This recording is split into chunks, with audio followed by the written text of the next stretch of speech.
Welcome to Turmeric and Tequila with your host, Kristen Olson.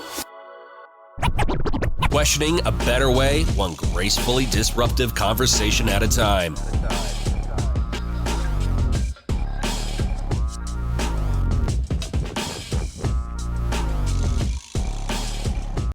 Welcome to Turmeric and Tequila. I am so excited to be here with you today. We've got a really awesome conversation. This human checks many of the boxes that I am super fascinated about as far as human optimization, strategy, the cross line between science and the woo, the metaphysics, and all the things. But before we jump in, I want to give a special thank you to our sponsors, Lux Neuro, offering neurofeedback and counseling where your heart and mind align. For more information about what neurofeedback can do for you, listen to the neurofeedback stories of transformation in the middle of this podcast. Neurofeedback effectively treats everything from insomnia, anxiety, depression, trauma, ADHD, and much more.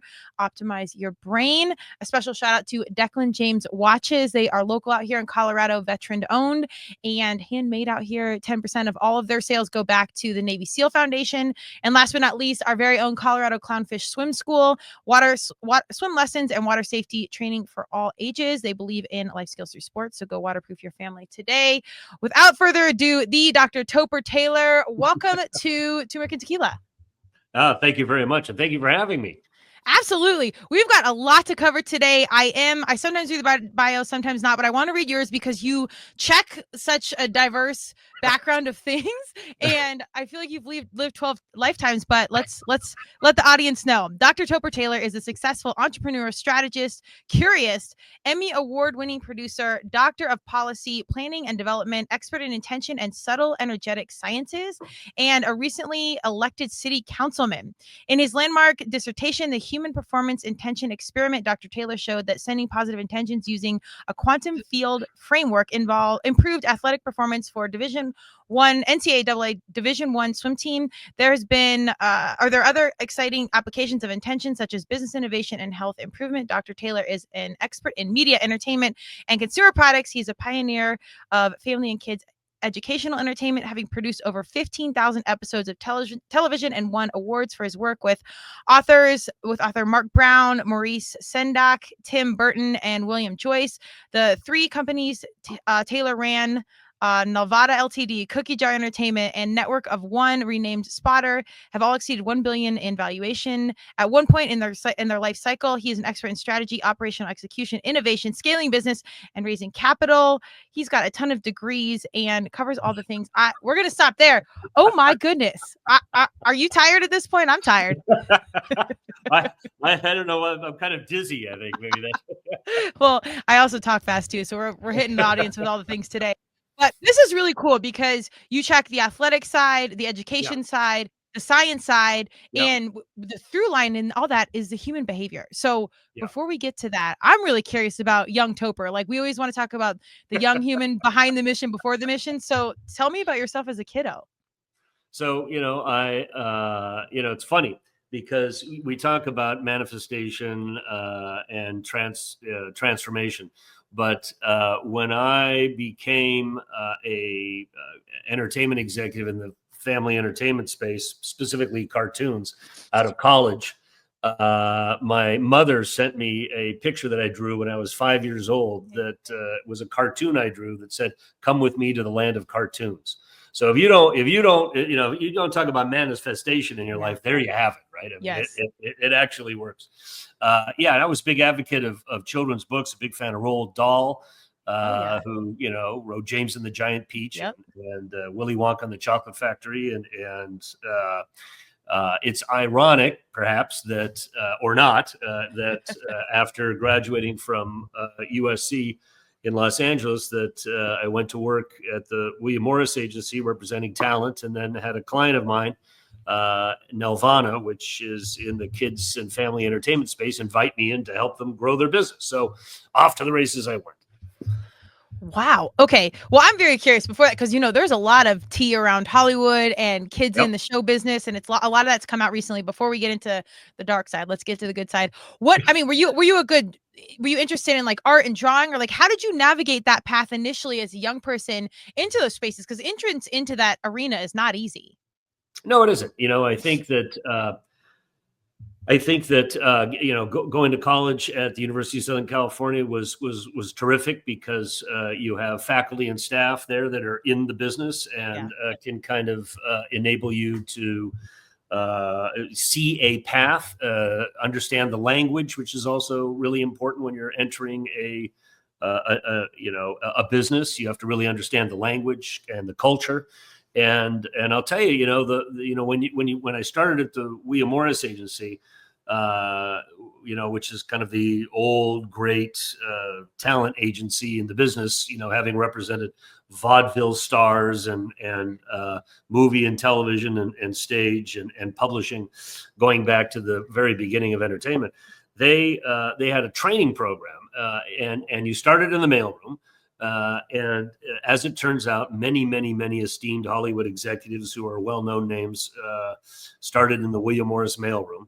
And then, you kind of work your way up. You deliver packages inside the company, so you understand, what's happening inside the company. Then they give you a car and you deliver packages around this studio system in Los Angeles. You understand where people live and where they are in the studios. And so you get to understand the culture of and the geography and the topography of the city and how it works. And then finally you become a very senior agent's assistant, and then then finally, after a period of time, they give you your own office and the ability to go out and represent talent. And by then, you've really been immersed in this experience for at least a couple of years, and you know exactly what to do. And it's kind of up to you to be an entrepreneur and align with talent that you're excited about representing.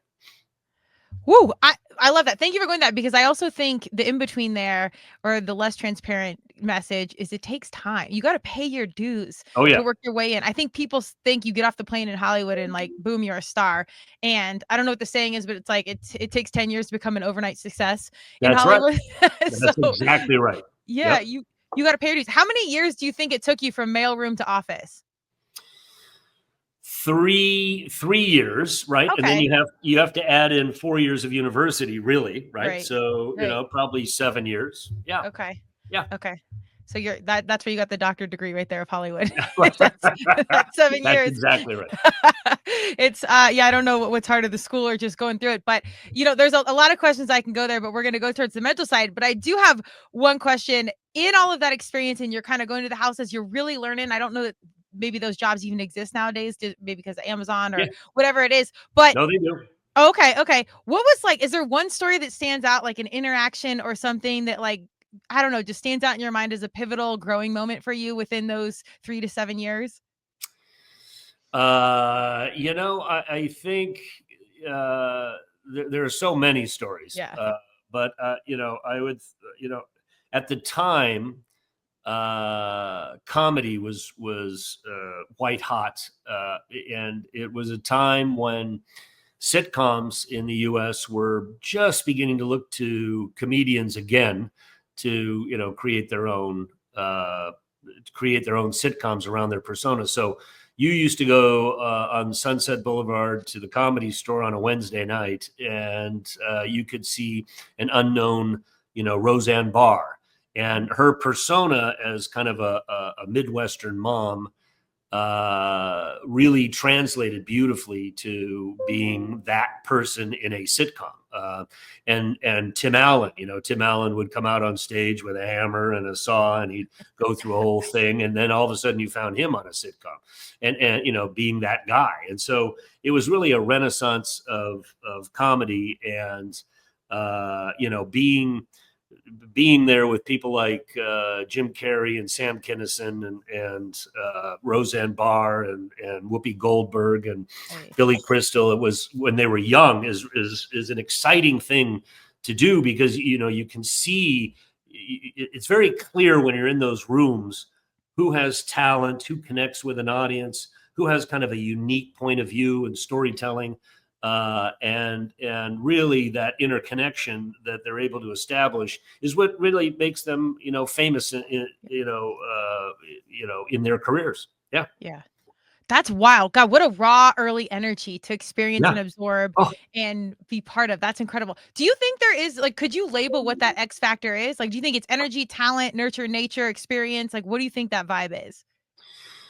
so that's a good question, and I think that so I think everyone, I think you have to have a unique point of view. You have to have a way of telling your story that is unique, Hmm. to stand out from a lot of people who are trying to kind of break through and become that next superstar. And it's got to. And I think one of the key things is it's got to be authentic. I Yeah. think the audience can easily tell when you're trying to pretend to be somebody that you're not.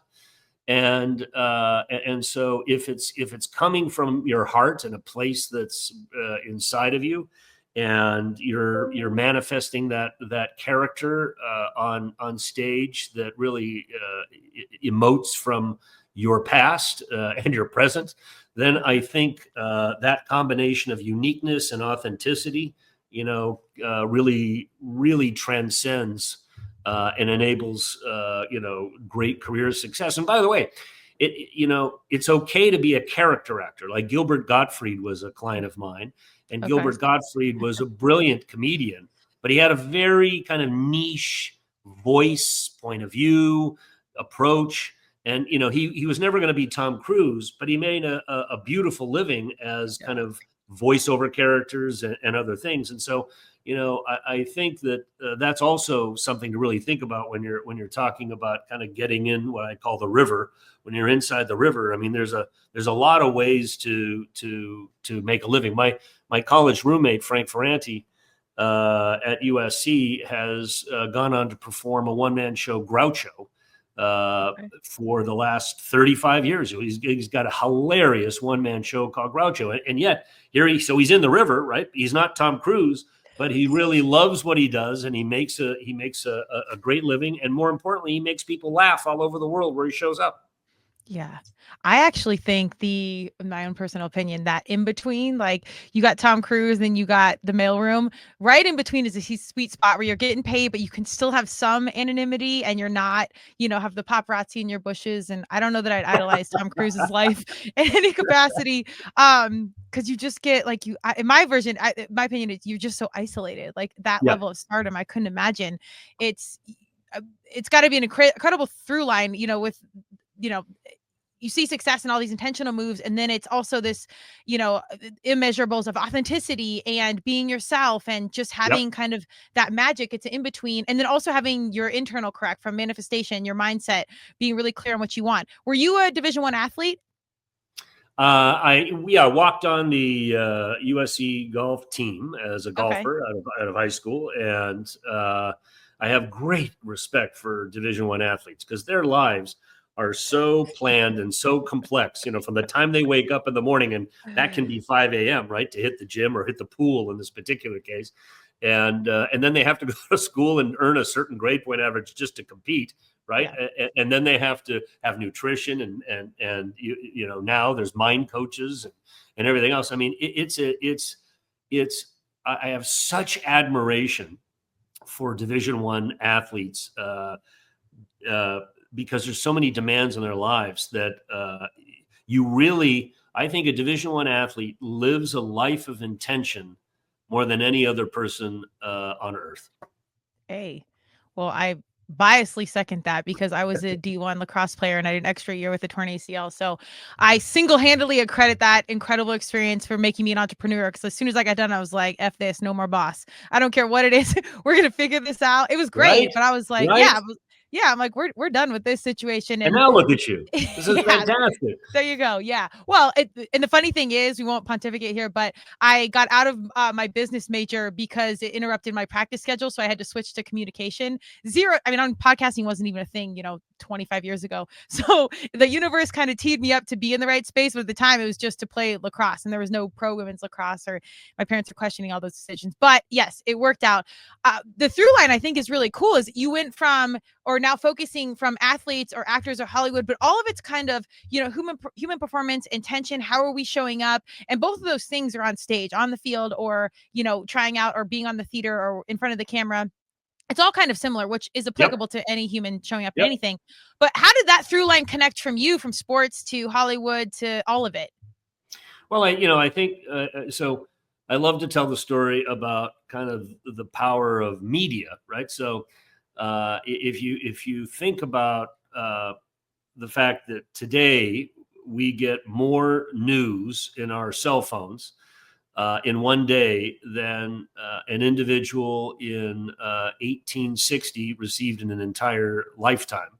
And our interconnectivity, therefore, electronically, right, has not only, in essence, enabled the flow of information, but the common experience that we have around the world. So when I produced a television series called Franklin the Turtle, which is a preschool show that aired on Nickelodeon, and did very, very well in the ratings. I'll never forget being in Paris, France, and walking out of my hotel to go to a meeting, and a little boy came out of a store across the street holding his mother's hand and said in French, "Mom, we have to hurry and get home. I need to watch Franklin the Turtle." And that really had an impact on me because it showed the common experience of kids around the world and how they shared, the same experience of growing up, of experiencing, whether it be going to school for the first time, going to the dentist for the first time, playing with friends, having to get along, getting in an argument, whatever that is, right? That life, around the world is not so dissimilar. And so as I headed into my PhD program, there was a professor that really was, showed me kind of a North Star that proposed in a class on local governance, that if through quantum science, if we know, as a matter of fact, that we're all connected energetically and particulately, and that therefore a thought, which is by definition an electronic moment, an electronic sending of a thought, of information, then if we are all interconnected, that thought could actually impact other people profoundly. If we knew that every day with absolute clarity and certainty, would we live our lives differently? Would we actually govern an organization differently or govern a local city differently? This is a very interesting conversation. It really inspired me to dive in more and understand the potential of our impact vis-a-vis our thoughts. Let me just digress for a few minutes on this subject. It's kind of interesting. We have about 80,000 thoughts every single day, the average human being, okay? And 85 to 90% of those are negative. Right now, arguably that could come from survival mechanisms over the years, but today we're pretty safe, right? But if you're a golfer standing over a putt, is the first thought, "Oh, I'm going to miss this," or is the first thought, "I'm going to make this no problem"? Right? If we're going down the street and we see a kid crossing the street, do we think, "Uh-oh, he's going to get hurt," or do we think, "Oh, what a nice kid, he was going to school"? The point is, we have a choice to make in our lives about what we think. And if we are literally, all of us, antennas broadcasting our thoughts because we're all interconnected, then arguably, if we all thought in a manner that was positive, not just about ourselves, but about other people, more importantly, then I think what we're seeing science prove over time is that actually will have an impact. Have you ever been to a room, like a conference room, that you've walked in that's completely empty, but you walk in and you think, "Oh, there's been an argument in here. Like I'm feeling some negative energy," right? Yeah. That's kind of the energy I'm talking about, right? And how about this? As a sports human like me, if you were, when Las Vegas gives NFL teams home field advantage 3 points. So why is that? Why do you give a 3-point advantage to a home team? The field's the same size, the goalposts are the same size, the football's the same size, everything's the same. Why is it you give a 3-point advantage? Well, what's interesting about that is that I would argue, as would other quantum scientists, that you have more people at home rooting for you, therefore sending positive energy down on that field that could and does statistically impact a result. And that's what I explored in my dissertation. I love it. We have so many questions. We're going to unpack the dissertation and the book coming out specifically, but I'm so fascinated by this because now in 2024, 2025, when this conversation airs, more than ever, people are open to this idea of interconnection and energy. And I like to call it the woo because I love energy and, witchcraft or however you label it. But really, physics, it's, energy is, right here, we're creating it, can't be created or destroyed. It's very like scientific. So it's not so woo as people think. And more, it's becoming more socially acceptable to be like, oh, I can control this with thinking, being intentional, like all of these things that are hard to measure. Even I know in a science room, you can measure some of this, but like just on your day to day, it's hard to really see the difference versus me raking the leaves versus me sitting inside praying. Two different things. And yet it's hard to see that income. But yet society is becoming more and more open to this. And I'm with you. More than ever, do we need positive energy, people connecting, empathy, everything else? What do you think, now from your young self into now to where you are, how much do you think society and the landscape has changed and opened up to this field of study and this mindset, if you will, from where we were years ago? Oh, what a great question. So here's a great quote that I'm going to read that I love, that kind of touches on what we've just talked about here, which is, witches call it spells, Christians call it prayer, spiritualists call it manifestation, atheists call it the placebo effect, scientists call it quantum physics. Everyone's arguing over its name. Nobody is denying its existence. Boom. So I think that's really powerful, right? Yeah, absolutely. And so what I would say is that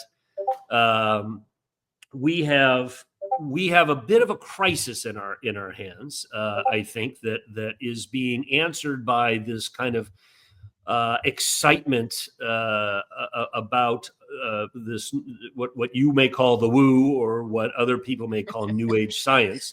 But we have a bit of a crisis in the sense that for the last 30 years, religions around the world have been on a decline.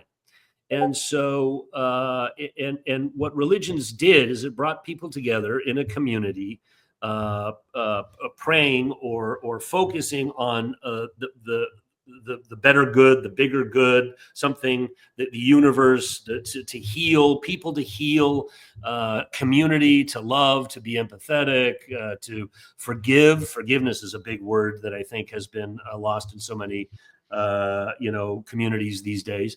And to accept people for who they are, to love thy neighbor as thyself, et cetera, et cetera. These are tremendous values that were given through various and all religions.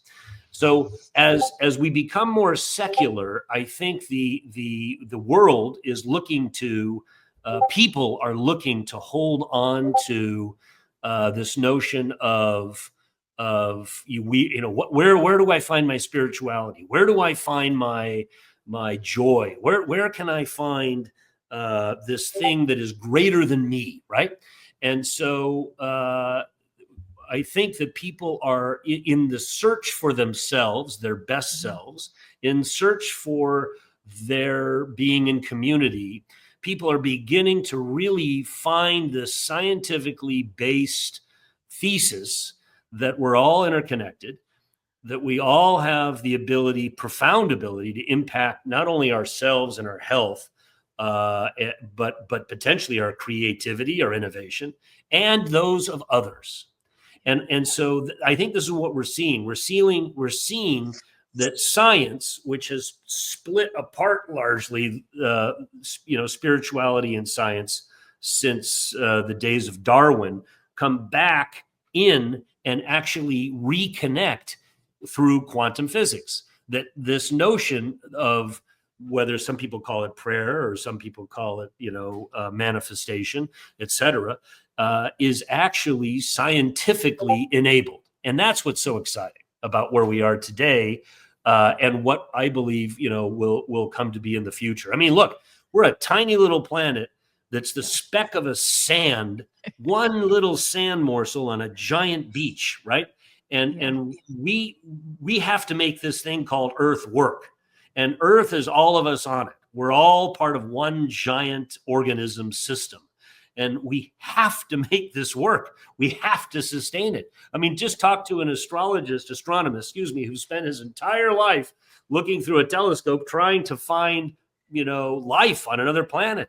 And they've spent their, hundreds of years trying to find life on there isn't. So we better make sure our lives here are extraordinary, and that we all support each other in this grand experiment called humanity. Yeah. Amen. I know we're one speck of one little thing. There's a great big world out there. I know there are drones flying everywhere. So we don't know if that's the proof of anything or not, but it's a wild world. The thing that really, trips me up is, as a marketing and branding professional, like if I'm selling this cell phone, I can put it in 100 different packages and it's still the exact same product. So it always makes me laugh when people change one thing and they just call it something different, but it's exactly what it always was. And that's what kind of like energy, spirituality, religion, it's really kind of all the same stuff. So however you label it and that digests comfortably for you, like I'm here for it. It also cracks me up that you are in this, very superficial space in Hollywood and acting, and it's very like cutthroat and how you look and thinness and tanness and whatever. Where did you cross the line from physical appearance and being a part of this reality and then into like this spiritual, human behavior, interconnectivity? Because these are like parallel worlds where, and we say seemingly opposing things can harmoniously coexist. But what was that cross line for you? Because those are very ironic, different worlds and different settings. Well, I'm not so sure they are. I mean, Okay. I think that an artist, and by an artist, I mean anyone from an actor to a singer to a, somebody who paints on canvas, an architect, a songwriter. I mean, at the end of the day, I believe those, the community of artists are more or as equal or more connected than any one of us. I mean, at the end of the day, they're actually kind of breaking new ground. I mean, what art is supposed to do, whether it's a song or a performance or a sculpture, is to challenge our thinking and to kind of push the envelope of our culture and to think differently. And so I have a big nod of respect and appreciation for the art community, for the entertainment community, for really expanding our sphere of understanding, influence, thought, etc. And I think scientists do that too. I think we're all in a discovery process. Some do it with a mathematical equation. Other people do it with a paintbrush. Yeah. Well, I agree. My question also, I guess, then would be, you've got the artist side, but what about the business people in that community? Like, is there a different energy there because they're not part of the art? They're more of like managing and selling the art? Yeah, having been involved in a number of businesses, I think the challenge is always, how to make a profit, right? Right. And because without having a profit, historically, there's been very little reason for a business to continue, and so it's not easy. I mean, if you think about, let's say, a movie in this scenario. We're gonna invite you to come into a theater and pay money to watch something, and you're gonna leave with nothing but a memory, right? Versus you're going into Walmart and you're buying some toothpaste and a toy, and you walk out with toothpaste and a toy, right? that's a big proposition to make, and to think, I got to get you into the movie theater because you're going to watch a story you're going to pay for and watch a story, and then you're going to leave, and all you're going to have is a memory. And that's an incredible proposition. It's very tricky to execute on, right? Mm-hmm. And so it's hard to make money. And then there are many more films made than those films that make money. Right. And so I think because you're dealing in human beings, actors, writers, producers, etc., it makes the business seem more cutthroat than if you're making a plastic garbage can, I guess, right? Sure. But at the same time, you've got to get that plastic garbage can on the shelves of Walmart at a price point that's going to work for you and that's going to give Walmart the margin they need. And you've got to make the thing with a margin in mind for you. Otherwise, you're going to close your business down, right? So in some ways, to me, they're not so dissimilar. The challenge is, instead of dealing with rubber and plastics, you're dealing with human beings, which makes it perhaps feel a little more sinister than otherwise. Sure. Does that make sense? Absolutely. It makes a ton of sense. I do a lot with consumer packaged goods, and I actually, follow me here, I just watched the Amazon documentary on Amazon, Buy This, and it's about just stuff, so much stuff.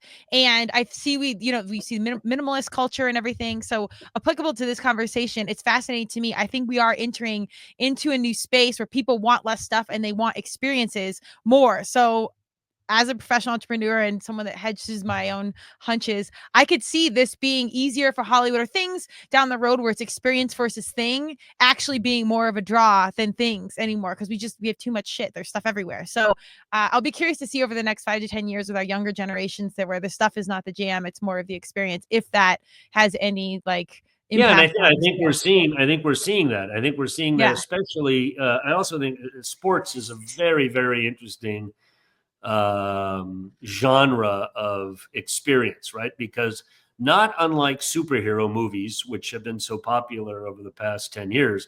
I mean, why is that popular, right? Because you have these aspirational, inspirational characters who are solving problems. They're heroes. They make mistakes. Spider-Man, the genius of Spider-Man is he's not perfect. But at the end of the day, he's there to help you, help society, help community be safe, and create a safe world for all of us to enjoy and live in. And he puts his life on the line every day in order to create that safety. Football players, athletes, etc., live a life that is very intentional. Their bodies and physiques are inspirational and aspirational. They put their bodies on the line every day in order to for us to watch and kind of be entertained by, and they have a singular purpose in mind, which is to be the best athlete and the best team that you can possibly be. And I think in a world where to coin kind of maybe an older metaphor, if you pick up a newspaper, in other words, if you're going to YouTube or TikTok every day and you're seeing news that is filled with tumult and, my God, if this person wins the election, the world's coming to an end, or, the invasion of this country and the invasion of that country, that quickly moving to the sports page, you actually see what humanity can be. It's fascinating. On every one of these teams, you have people from diverse spiritual backgrounds, ethnic backgrounds, cultural backgrounds. Some come from families of success. Some come from families of poverty. And they're all working together. They're all playing by the same rules. And they're all, win or lose, at the end of those games, you see guys going up and hug each other. And, they're all in this kind of common space. Hello, don't you think we should all be acting that way in this world today? And so, sports, especially the Olympics. Yeah, I was going to say a great example of how this world should be run. Yeah. Yeah. Just let them go play it over a soccer match. It's so true. I'm such an advocate for life skills through sports, particularly for our young women. You learn stuff very early on, from teamwork, punctuality, commitment, so many things, being a part of something that's bigger than you, getting along with people that you don't know or understand or believe the same things. It's huge. And I think it's the best metaphor. I think food and the ultimate unity piece, in my opinion, is music and getting people to come together. But it's I think that power in the pause to let everything go, to show up and compete and unify over one common goal is exactly what we need. Like, you said it Yeah, so well. Like, yeah. that's really all we need to do right now. And I want to get to your dissertation, but before we do that, before we take a hard right into that, because we're going to get into the minutia there, I got to know about young Hollywood and the energy around that. Because now you see, again, it's glitz and glamour. I was an 80s baby, 90s kid. So Nickelodeon, Mickey Mouse Club, all that was popping off. And now these documentaries are coming out. Was there like a heavy, dark energy back in the day with, like child predators? And we won't go too far, but it had to be kind of obvious to the people in the business. First of all, there's no room and there's no excuse for any child predator in any culture, in any place on earth. Um, I don't think that there was a rampant disregard for human beings in the industry. In fact, the amount of protections that are put into place by SAG and AFTRA and the WGA is remarkable. I mean, I can remember starting, in the family entertainment space and having parents, criticize cartoons for the violence, like in Bugs Bunny, or the sophistication in whatever, the Flintstones. And I said to them, you have to remember, those weren't made for kids. Those were theatrical shorts that appeared before, feature films in the theaters, meant for adults and kids and trying to appeal to everyone. When we started making, television shows for the networks, from anyone from ABC and CBS to Nickelodeon and the Disney Channel, we had child psychology, child PhDs in child developmental psychology, read every script to make sure every story was age appropriate, to make sure there isn't kids running around with knives or lighting matches. And the amount of care that goes into some of these shows, all of these shows, is really is a blessing. Now, bad actors are bad actors. And I think one of the things that, our media suffers from today is they feel there has to be drama in order to sell stories, make money, etc. Right? And so, these guys, if there is accountability is essential, and to the extent that there are bad actors, they need to go to jail. But to paint a brush and say all productions are filled with bad actors, or all child films are dangerous, is not fair to the industry that has worked so hard to keep keep children safe, keep people safe. Yeah. Yeah. Yeah. Yeah, anytime you overgeneralize or stereotype, there's always errors in that initiative. And I always say, to sum up and for us to pivot, is if it feels wrong, just trust your own intuition. I think there's That's always, exactly right. we're in a wild world. You can have, I say this actually with athletics and bad coaches, because bad coaches can ruin an entire child's experience of loving the game in general. And that's not even with like the whole predator side. So I always say, take personal accountability. If something doesn't feel right, that's enough intuition to go in a different direction, because there are good people doing good things in all spaces. And sometimes you do have to seek for that. I think it's very hard to find a good coach that is just good at the sport that they're teaching, let alone the whole human behavior side. So I always lean back into my parents or adults of like, just trust your gut, get in the mix and know what's going on, and know that it's a business. And so people are going to make business moves, and there's a lot of power out there, and on both sides, athletics, Hollywood, all of it. You got to know what's going on and ask questions. On that note, let's talk about the Human Performance Intention Experiment, your dissertation. It's a book. Why now did you decide to put this out there? Why is this more important than ever right this second? Well, I think that it goes to everything we've just talked about. I mean, I think that what this paper attempts to do, and I think does successfully, is talk about real scientific experiments that's happened at major research universities in this country, historically, around largely around health and healing. Just to give you a sense, there was a terrific experiment in the last 15 years at the Cleveland Clinic, where people who stayed at home, were asked to think, to concentrate, to meditate on the fact that they went to the gym and that day while sitting on their couch, and focus on lifting weights, and focus on being on the treadmill, and do this for an hour a day. And they found that over a period of 3 months, their muscle mass actually increased. Okay. So if you're talking about mind and matter being complementary forces, and in that case, they are, then clearly we have a shared connection with the universe around us, and we're bound by a shared destiny.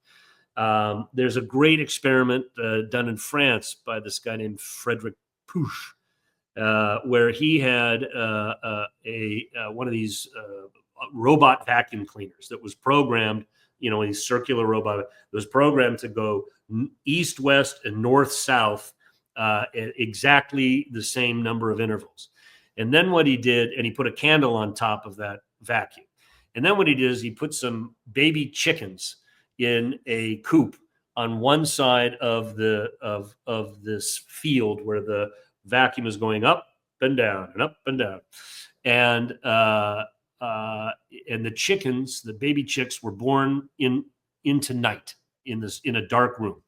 And when the candle came closer to on this robot vacuum to the baby chicks, the chicks would be happy, and when it would pull away, they would chirp, chirp, chirp, chirp, chirp, like come back, come back. And what they showed is that the simple will of a baby chick changed the direction of this robot, who had done this repetitive pattern of up and down equal amounts 2,000 times, that now it started to spend more time towards the baby chicks.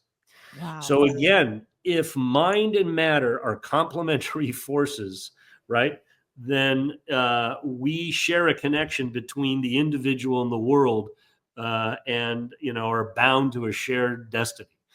And as to then my curiosity as a business guy and as an artist is, okay, look, I get that maybe we can heal people with this thought of intention, but how can we impact human performance? Can we make a swimmer swim faster?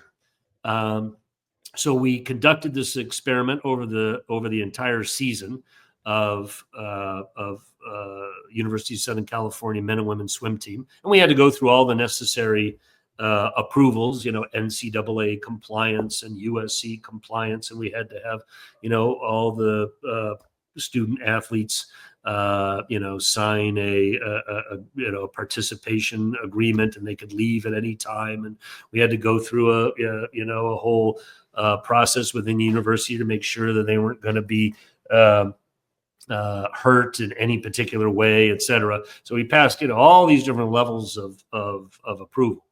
And what we did is we sent positive intentions, swim faster, and swim faster has a lot of nuances too. When you talk to the coaches, that could mean swim underwater longer, hold your breath longer, be calm, be present. There's a lot of ways to swim faster, and those languages were built into the intention. And we sent them from two sources: one, an electronic intention device that was created by a guy named Bill Tiller, who used to be at Stanford University and left to explore the subtle energetic sciences and created this device. And two, a shaman who had 25 years of experience in healing people remotely.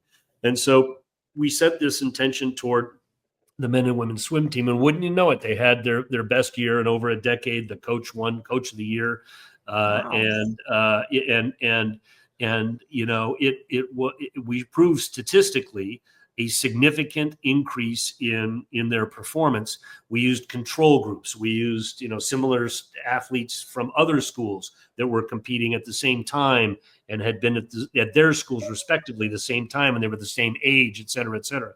And so I'm excited to take this kind of notion of sending intention, to the next level. Like I want to know if we send intention to a group of people in Amgen, let's say, or Genentech, who are responsible for exploring the cure to cancer, but have had various roadblocks creatively or scientifically. If we send intention to that group for a period of time, can we actually, create breakthroughs and discoveries? So we're beginning to kind of expand this notion of intention, manifestation, and our interconnectivity, to a lot of other areas beyond just athletics. Woo, the potential and power in that, and Right? big food, big pharma might not like what you have to say, and you might be, I haven't got my graceful disruption shirt on today. You might be not so gracefully disrupting a lot of pocketbooks, which I'm here for, and a lot of those companies, we do consumer packaged goods and stuff. So it'll be very interesting to see, but the potential and the power in that. And if you're getting into like the political landscape, I'm very fascinated to follow your journey there and how you can do some big things. You better have a lot of coffee for some of those humans, but the power is endless. I want to know personally, how have you done this in your own life? Like, what have you done? I know like Hal Elrod, and there's a few that have like cured themselves from cancer and things like that. How have you made this own practice a part of your daily behavior? So great question. And, there are a number of people who are experts in this area. I view my point of view as a scientist versus an evangelist. And so I came into this entire conversation extremely skeptical. Like, I'm not sure I believe this is going to work. I want to see it myself. I've read all these scientific studies. I use the same what I call quantum field framework in my study that they used in the healing studies, just to see if it worked. And so I'm very much an observer.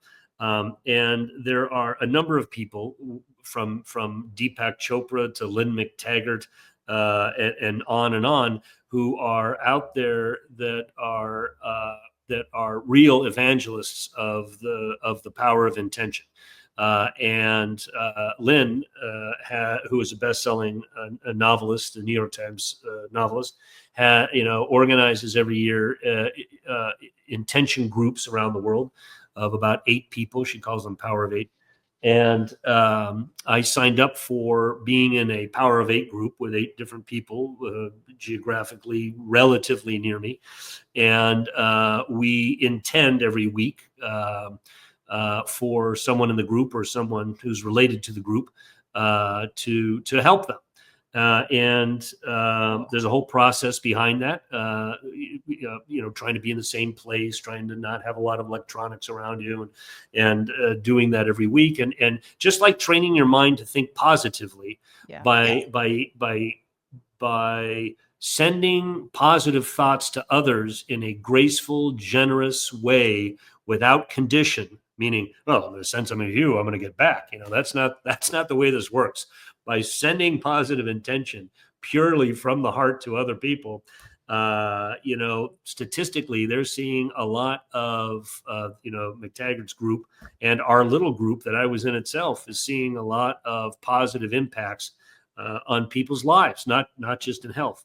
And so I actually think that, again, science, which became very Western versus Eastern over the past kind of 50 years, is beginning to come back into understanding how Eastern methodologies, meditation, mindfulness, et cetera, can be integrated successfully with Western medicine. Mm-hmm. You're never going to hear me say, you shouldn't go to the doctor or you shouldn't take medicine.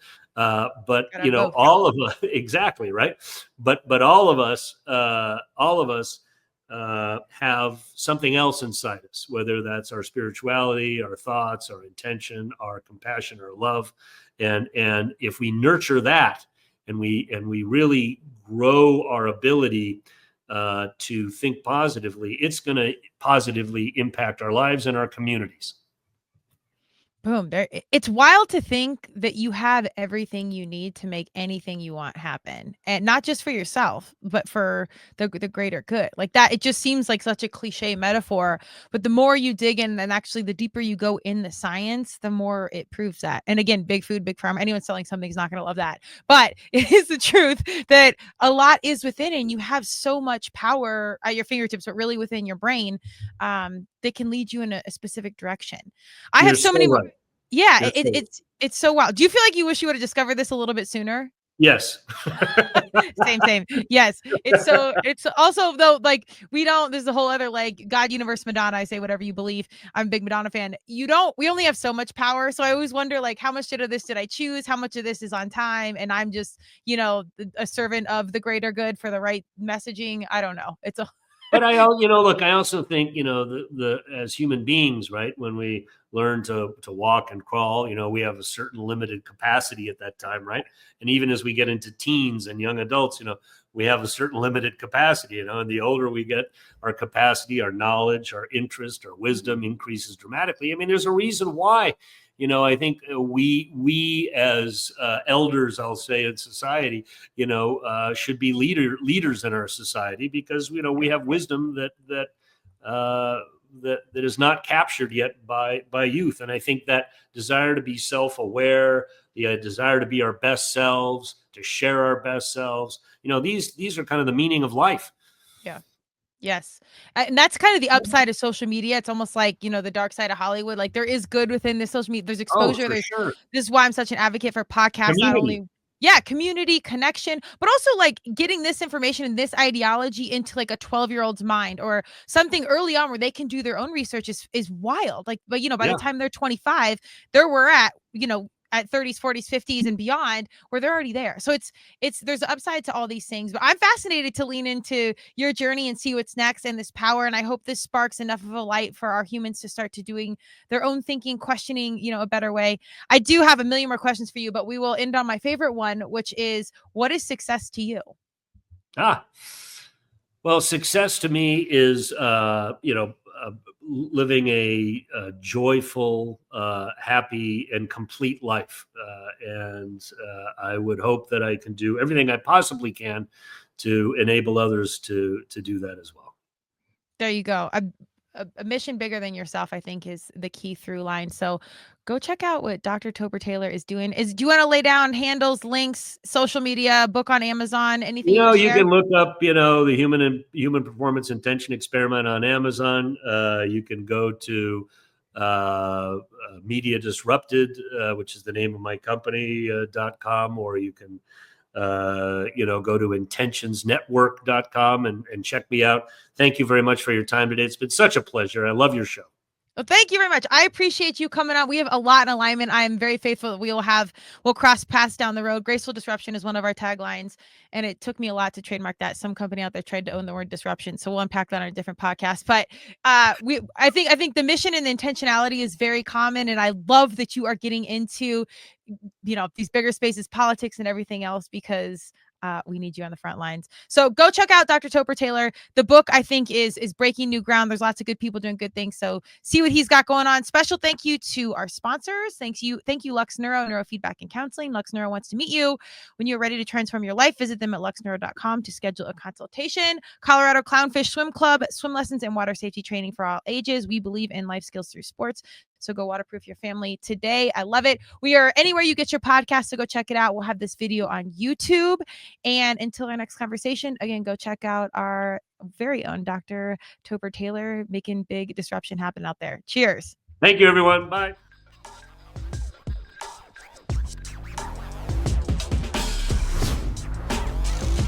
Thank you for joining Turmeric and Tequila with your host, Kristen Olson. Tune in next time, and don't forget to subscribe on Apple, Google Podcasts, Spotify, or wherever you listen.